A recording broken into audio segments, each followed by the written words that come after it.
Mountaineer Nation, let's ride.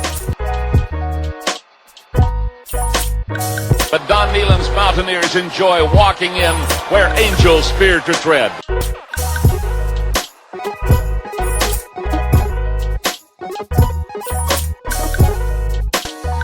As the hills of West Virginia resound with the sounds of Golden Blue football. Here is Harris in trouble. Stiff arms. The would-be tackler comes down over the 25 to 20. Goes around about it to 15 to 10 to 5. A touchdown, West Virginia. He did it.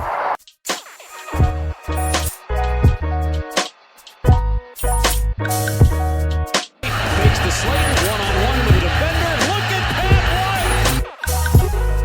White. West Virginia football. You know what that's about. They don't know what it's about. West Virginia football. Football, table. Let them know. Leave no doubt tonight. Leave no doubt tonight. No doubt. They shouldn't have played the old Golden Blue. It is a great night to be a Mountaineer wherever you may be.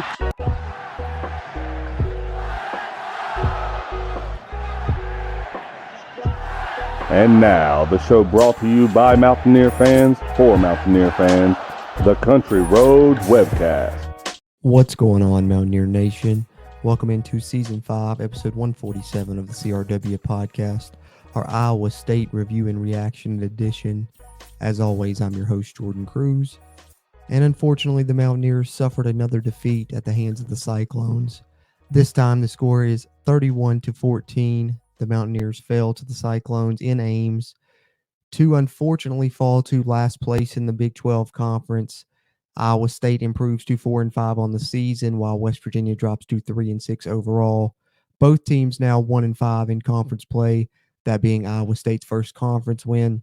But with the head-to-head advantage over the Mountaineers now, the Mountaineers unfortunately fall to last place in the Big 12 Conference officially in the 2022 season with 3 games remaining. So that's kind of where we stand right now. I know that this was a very disappointing performance, a very disappointing game all around. I'm going to try and keep this episode as brief as possible, but let's dive in on it a little bit right now, starting with the offensive performance.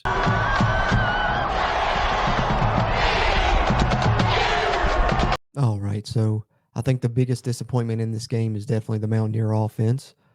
We've known, kind of the defensive status all season, but I would argue specifically in the first half of this game and maybe through the first 3 quarters, they put on a performance that would have allowed West Virginia to secure a win in this game. But the West Virginia offense never was in it. I think in their first 9 possessions, I believe they had 7 3-and-outs. It seemed just 3-and-out after 3-and-out. They couldn't get anything going. They really just ended up struggling all game. I think prior to the final drive of the game in which West Virginia, finally got into the end zone again, they scored just before halftime and then scored, with like a minute left in the game. Prior to that, they barely had over 100 yards of total offense. Didn't have, only had like 80 passing yards at that point. And in the second half of that game, they had 3 yards of total offense prior to that final drive in garbage time when Garrett Green came in and led the Mountaineers on a touchdown drive. But overall, the numbers, you can even just tell by these team stats how bad the offensive performance was for the Mountaineers in this one. 2 of 12 on third downs, only 200 total yards, 124 passing yards, with an interception, 4.7 yards per completion. Only ran for 76 yards on 22 carries. That's 3.5 yards a carry. 7 penalties for the Mountaineers. And like I said, the 1 turnover, which was the interception thrown by JT Daniels on a ball he tried to throw up for Reese Smith, and the cornerback ended up coming down with it instead. And so I think offensively, like I said, definitely the most disappointing game of the season. By far, JT Daniels' worst game as a Mountaineer to this point. He didn't even reach 100 yards on the day. Quarterback rating of 22.3, 3.7 yards per his completions. 8 completions on the day, 8 for 22, so well below 50%. Only 81 yards passing, a touchdown and an interception. Some people are wondering if maybe he is injured. He has not played very well the past few games. This is by far his worst game. I'm not going to speculate on that one way or the other, but what I will say about that is if he is injured, then that is a knock against this coaching staff for continuing to play him when there are 3 other talented quarterbacks on this roster. So I don't know, one way or the other if he is or not, but his performances certainly haven't been on par with what we saw in the first couple games of the season. And unfortunately, he's not the greatest quarterback that we thought, that he would be coming into West Virginia. Many people were comparing him to Will Greer, and I was hopeful that he could be that quarterback as well. Even in the offseason, the West Virginia Mountaineers, in the 247 Sports article, if you go back and watch our video on the Country Roads Webcast YouTube, when JT Daniels, announced that he was committing to West Virginia, I know 247 Sports had put out an article that they did an interview with JT Daniels' father, and he had spoke about an analytics guy that West Virginia, works for the program within the football organization, that told them that they thought the addition of JT Daniels could potentially bring the Mountaineers up to a 10-win team on the season. So I think just all around, one thing you can say about this season is completely misjudged by those involved within the football program, whether it be, defensively, the guys they went to the portal to replace the guys they lost, completely missed on those. And I think looking offensively now, you can honestly say completely missed on JT Daniels. He's not a bad player. I'm not saying that. I think JT Daniels is talented. He's got the intangibles to, possibly be a professional quarterback one day. But what I can say is that looking at the West Virginia offense as a whole, and I think Dale Wolfley even put out a tweet you can on Twitter. You can look at this up in the picture there. Jared Dagey's numbers are comparable, if not better, than to what JT Daniels were, following 8 games of last season. So while JT Daniels is a more talented quarterback than Jared Dagey, I'm not saying that by any means. And I'm not saying JT Daniels is not a talented player by any means. I think he has great arm talent, far more better intangibles than Dagey, better pocket presence, awareness, all of those things. But what I can say is that the West Virginia offense as a whole this season, with a different quarterback and JT Daniels at the helm, does not look very different than it did the past 3 seasons with Jared Dagey at the helm. And that's surprising, not only because of JT Daniels, but also because you brought in Graham Harrell in the offseason that we thought was going to revitalize this offense. And while some of the numbers have improved slightly, I would argue that, just as I said, just a minute ago in regards to JT Daniels at quarterback, and I'm looking much different. The offensive system, play calls, the way it functions on game day does not look much different than it has the prior, 3 seasons. And it's something that I, speculated here on the Country Roads Webcast before, that although I believe Graham Harrell has full autonomy of the offense as far as calling the plays, you can definitely tell Neil Brown has his hands in how the offense was sculpted and how it was going to function, when they were coming up with their plans for the season throughout this offseason. Neil Brown definitely has a lot of his influence on it. And I think you can see people that have watched Graham Harrell over the previous seasons. I've had USC fans, tell me personally, and other people that have watched Graham Harrell's offense, that the offense that they've watched in this year at West Virginia is not typical Graham Harrell at all. I mean, some of the play calls, some of the route concepts and stuff, yes, but a lot of it, the pace in general, which we've talked about that before. Neil Brown definitely has his hands in it, and that's to be expected. We know Neil Brown is a guy that, has been described as detail-oriented and a bit of a micromanager, but I think it's interesting that maybe that goes to show, in the offseason they came out and let Neil Brown say that, this was his move. He wanted to do this to improve things and such, and maybe that's true. Like I said, purely speculation here. But to me, it kind of seems like maybe this was a move that was forced upon him. Like, hey, the offense has been bad. We're going to give you another year, but we're going to have to make some changes on the offensive side. We're going to hire a coordinator. And so that was kind of forced upon him. But Neil Brown, being the micromanager that he is, still, kept his hands in it and kind of more or less, for lack of a better term, I guess, kind of seems like he may be keeping Graham Harrell on a leash a little bit. And that's something else people have speculated on. So I did want to address that a little bit here. And in my opinion, I think Graham Harrell has full autonomy as far as he's the one calling these plays on Saturday, but I don't think he has full autonomy to run the offense the exact way that he would do it if it was only up to him solely. And some of that I agree with, as far as like the pace, which has, been an issue and a complaint.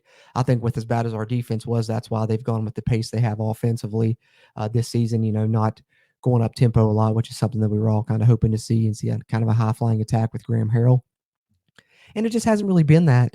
And I think that when you look at it, one of the things we were hoping is like a lot of explosive plays. We're going to throw the ball downfield. And for whatever reason that may be, I don't know. I can't put my finger on it. Some people are pointing to maybe JT Daniels being injured. Like I said, don't know about that. I don't want to speculate on, a young man's health one way or the other personally. But for whatever reason that it is, West Virginia has not been able to throw the ball downfield successfully this season on offense. We saw that again in this game. The one successful play they did have was the touchdown throw to Bryce Ford Wheaton, a 25-yarder. But it was just, simple back shoulder throw. It wasn't really anything, too spectacular. They weren't burning a man and JT Daniels hitting him in stride or anything. And I think we saw, last game, Sam James was open and there was a couple missed throws on that. We saw one or two this game. And, for the season, I believe, don't quote me on this because I'm not 100% sure, but I believe I saw a stat that said the Mountaineers only have 3 pass plays over 50 yards on the entire 2022 season. So definitely what we were sold, or what I guess we expected coming into the season with, the addition of Graham Harrell and JT Daniels just has not come to fruition as far as explosive plays through the air and deep passing yards and a lot of passing numbers. I mean, looking at JT Daniels' passing yardage numbers, he's had a couple good games. The first couple games of the season, as I mentioned, were kind of his best statistically, but he's had, multiple games that are under 200 yards passing now. And now with the game, even in this one against Iowa State, where he's under 100 yards passing with only 81. So I think the offense has really been a bit of a mixed bag. I think statistically our numbers have improved a little bit, but I also think that, the game against Towson skews that a little bit. If you take that out, we'd have to see what those numbers look like in comparison to the offense the past 3 seasons to really see what the improvement is. I haven't had a chance to do that. At the end of the season, I may do that and see, how big of a difference we have made with Graham Harrell and JT Daniels. But I know specifically in this game, the offense really struggled mightily against Iowa State. And of course, tip of the cap to Iowa State for that as well. They have been the Big 12's top ranked defense.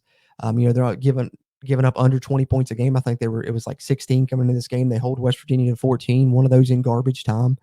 And they are a top 10 defense in the country, arguably. And I think they proved that in this game and really shut down the Mountaineer offense, who had plenty of chances. The West Virginia defense was getting stops against an Iowa State offense that struggled, but the Mountaineer offense couldn't capitalize on any of those chances, missed opportunities. And it was just, like I said, the best way to sum it up when I'm talking about this offense performance against Iowa State, I think is it's the worst one of the 2022 season to this point. So that's kind of my thoughts on the West Virginia offense in this game against Iowa State. Let's flip it over to the other side, talk about the Mountaineer defense a little bit.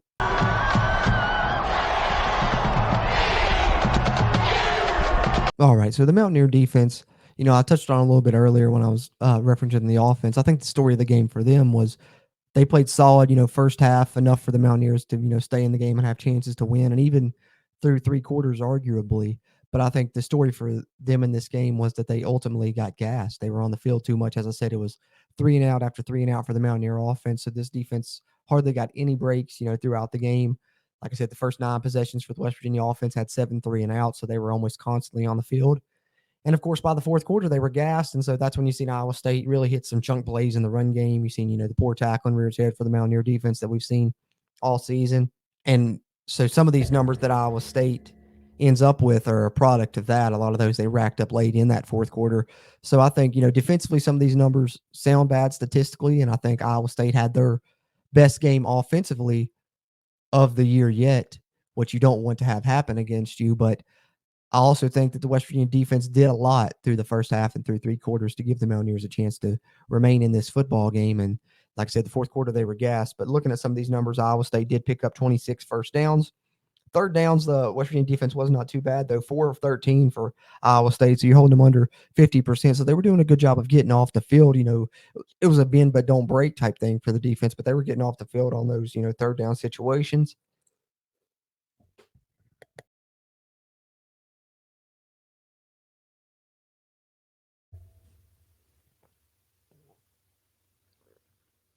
Iowa State does finish with 391 total yards of offense, including 219 through the air and 172 on the ground.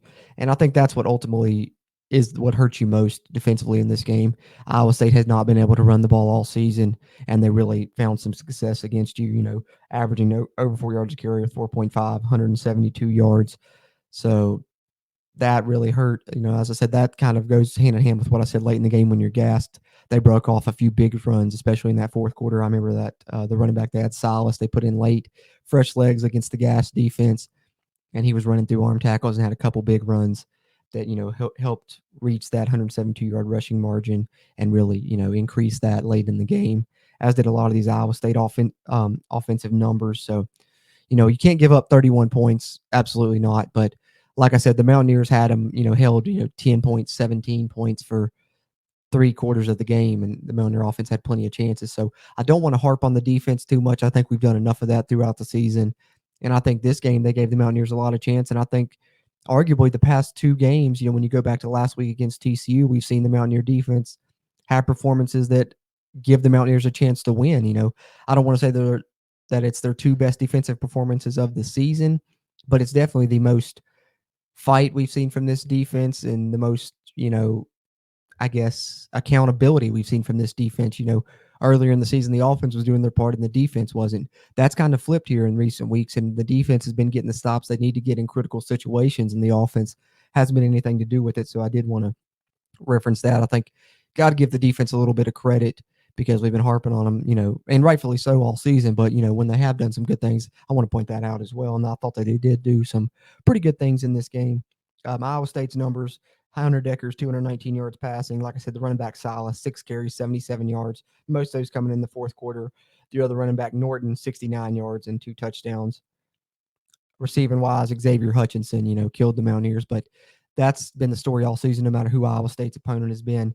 He's just set the single season record for Iowa State's most receptions in a season. So he's not had less than 8 receptions in a game, I believe. That continued against the Mountaineers as he finished with 10 catches for 123 yards and a touchdown. And, the Mountaineers didn't do a bad job against him necessarily, I didn't think, save for, late in the game when he got behind the defense wide open. You can't let that happen. For the most part, the Mountaineers had him covered in most of his catches. They weren't, letting turn into big plays. It was a catch and the man's right there on him. And some of them were even contested catches. And Charles Woods was on him, a good portion of the game. And I thought it was a mixed bag there. But we don't know how healthy Charles Woods is either. But I certainly think Charles Woods held his own at time. But Xavier Hutchinson is just a very talented receiver, one of the most underrated, not only in the Big 12, but in the conference as well. Defensively for the Mountaineers, Aubrey Burks leads the team in tackles with 9. I think he's the guy that's had, solid performances at times this season. But the player of the game on defense for the Mountaineers, if you're going to point anybody out, I think has to be Dante Steele. Probably, like, to the naked eye, I think this was his, best performance, maybe even his best performance statistically to this season. As I've done, the player grades videos here on the Country Roads Webcast YouTube side throughout the season, you've seen him pop up there. So he's been consistent despite, not popping out on the stat sheet. But this game, he certainly popped out on the stat sheet, adding 3 more TFLs to his total as he is the Mountaineers' all-time TFL leader. Also in this game became the all-time leader in career starts for the Mountaineers, or games played rather, excuse me. So that's a thing. And then he also had a sack in this game too. So that was good to see. And I thought the Mountaineer defense did a good job getting after the Iowa State offense, like I said, for the better part of 3/4. Late in game, he gave up some things, which you hate to see, but they were gassed at that point. So I don't think you can harp on them too much when they were having to be on the field for the majority of this football game with how bad the West Virginia offense performed in this one. So defense, average to above average performance in comparison, relative to their other performances throughout this season, I suppose. But I do want to take a second and touch on special teams. One thing I've mentioned, throughout this season is that special teams has been an area that has, for the most part, been a positive for West Virginia. And I think there were positives in this game. Oliver Straw had a heck of a day. He had to punt, 9, 10 times, and down to several of those inside the 20. I think he had a 52-yard punt, a 53-yard punt, and then one that traveled 60 plus. So some good things from him. And I think for the most part of this season, special teams has been more on the pro side than on the con side for West Virginia. But there was one big con in this game that I don't want to say, cost West Virginia the game, but it certainly was a game-changing play that kind of flipped momentum, and the Mountaineers after that weren't ever as close as they were following this special teams mistake. And if you watch the game, I'm sure you know what I'm talking about. 3rd quarter, I believe it was, West Virginia's about to get the ball back, still a 1-score game at that point, still in the game. And Iowa State punts the football, and, the coaches go for the punt block. I think the offense had been struggling. They were trying to make something happen. Special teams have made plays for them this season. And in their defense, Iowa State, I think, has had a couple punts blocked this season, and they've had some struggles there on special teams. And when that's an area that Iowa State struggled in, and an area that's been an area of strength for you thus far this season, I can't blame the coaching staff for trying to go for the punt block.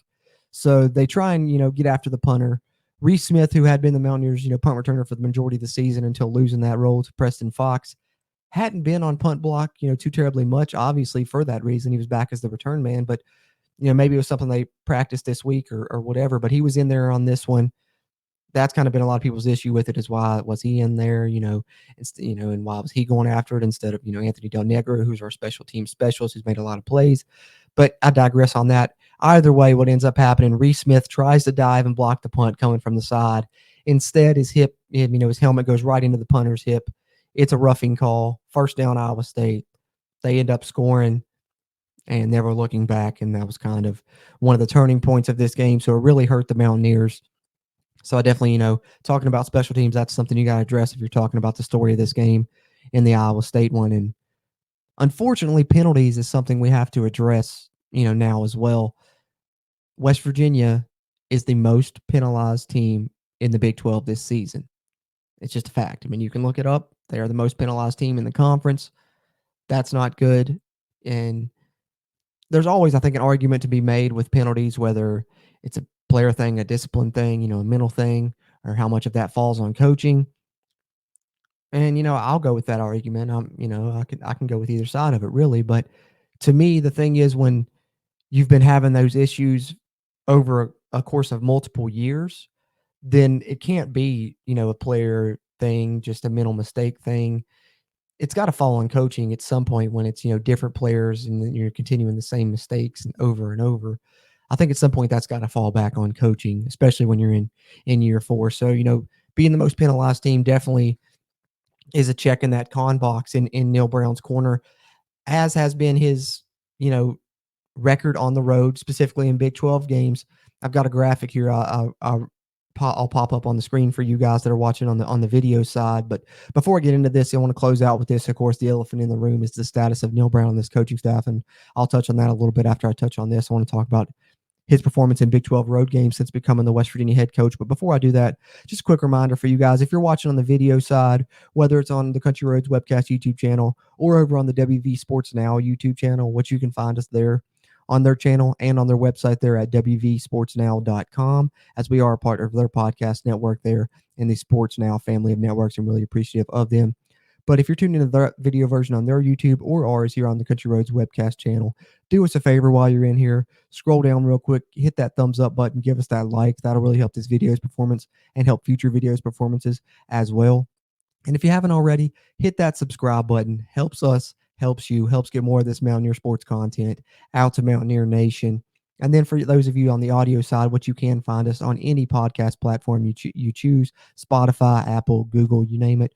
We're on all of them there. Just search for Country Roads Webcast and subscribe to us there. We appreciate that as well. But if you're listening on Apple Podcasts, do us a favor, leave us a rating. That really helps us as well. Having said that, let me pull this graphic up here real quick, and I will talk a little bit about Neil Brown's record on the road in Big 12 games, because I did a little bit of research. Going into this one, I knew I didn't want to talk too extensively about the game, but I knew there was plenty of talking points and things I wanted to touch on. And West Virginia's road struggles under Neil Brown is certainly one of them. So looking here, breaking it down, I went through, year by year since he came. 2019, we were actually 3-2 on the road, which strangely enough, that's our best road record in Big 12 conference games. Now, this is only road Big 12 games that I'm talking about here. Okay. 2019, 3-12 on the road in 3-2 on the road in Big 12 play. 2020, we went 0-4 on the road in Big 12 play. All 4 of our losses that season on the road in conference play. 2021, last season, 1-3 on the road in conference play. Lone win over Kansas by a 6-point margin. So far this year, 2022, 0-3 on the road in conference play. One more conference road game left against Oklahoma State. We'll see how that goes. But at the very most, you're going to add one more win to this total. And not only that, but I wanted to, a lot of these defeats on the road have been by wide margins, as you see here on this graphic. So I went through and totaled the margin of defeat in the losses. And West Virginia's average margin of defeat in losses in Big 12 play, since Neil Brown has been the head coach, is over 19 points a game. So 3-2, 2019, his best year, and haven't managed more than one win on the road in conference play since his first season. It's extremely strange that he was able to, get 3 wins out of that 2019 team, which we all thought overachieved with 5 wins. That was a really down roster, a really down team, though. He did a great job with it, specifically in the second half of the season. There, as you see, the final 2 road games, they beat a Kansas State team who was ranked at the time, 24-20 in 2019, and then a come from behind win and an impressive one against TCU to get that 5th win.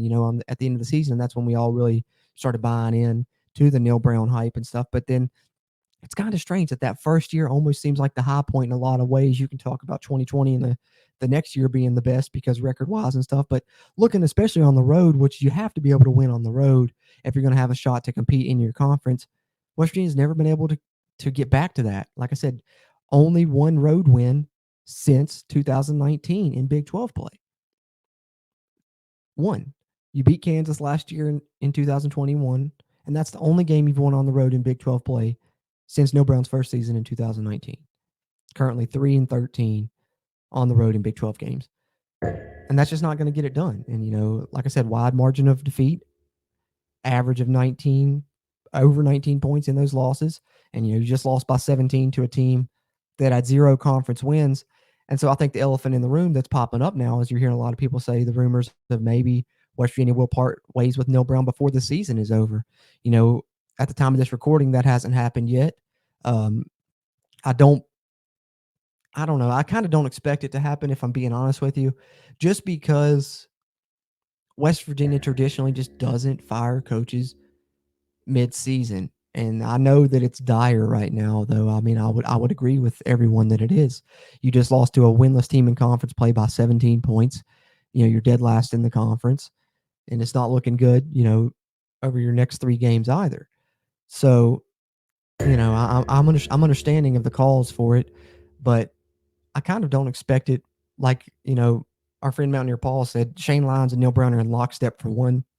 West Virginia has 6 losses. So maybe Shane Lyons is able to convince, whoever he needs to convince there within the athletic department and within the university, hey, we can still win out and get to bowl eligibility. And then maybe after he loses another one, they'll talk about it. But I don't know. I think personally that, like I said, time of this recording is nothing out. If nothing's out within, the next day, I think before, Tuesday, obviously, when Neil Brown has his press conference, I think if it doesn't happen following this loss, you're not going to see it happen this season because this is rock bottom, right? You can't get lower than losing to a winless team in the conference by 17 points and becoming, the last place team in your conference yourself. You can't really get lower than that. So I think if Neil Brown's not fired, following this game, you're probably not going to see it till after the season, if you see it at all, which is a whole nother discussion we can have at another point. But that's just kind of my thoughts on that. That, of course, is the elephant in the room. I'm sure people want to bring up the status of this coaching staff and what's going to happen, what's not going to happen. And I don't know, and I'm not gonna pretend to know one way or the other, but I'm gonna keep an eye on it. And the one thing I can tell you guys is that it's certainly going to be an interesting next few weeks and potentially an interesting next couple of days throughout Mountaineer Nation. It would be interesting regardless, as basketball season's about to tip off and we're reaching the end of football season. But with the status of this team and this program, it's going to be interesting a few weeks to see how things turn out for sure. And we'll be here to cover it all along the way here on the Country Roads Webcast, and really appreciate you guys tuning in here to Season 5, Episode 147, our Iowa State Review and Reaction Edition. Plenty more content coming in the future. Of course, we will have the Oklahoma preview coming out this week, regardless of what happens, and we'll be there to cover any interesting movements that happen along the way. Like I said, West Virginia basketball is tipped off. Check out our CRW Hoops coverage as well. Going to be a podcast episode a week over there for you guys on the audio side. Then on the video side, we're going to try and do post-game streams, following each game. First one of those will be after the Mount St. Mary's game there Monday night on the 7th. The game's at 7, so our post-game stream will probably be around 9:30. But, plenty of other content along the way. If you're on the audio side, be sure and hop over to the video side, subscribe there, and vice versa. Plenty of ways to check us out and plenty of Mountaineer sports content coming from us here at the Country Roads Webcast. So, like I said, whether you're tuning on our YouTube, if you're on the video side, or the WV Sports Now YouTube, hit the like button before you head out. Subscribe if you haven't already. Helps us, helps you, helps get more of this Mountaineer sports content out to Mountaineer Nation as we continue to try and grow the Country Roads Webcast community throughout Mountaineer Nation. As always, I'm Jordan Cruz, and until next time, let's go Mountaineers. If you really want to know, then come on, let's go. Take a stroll down those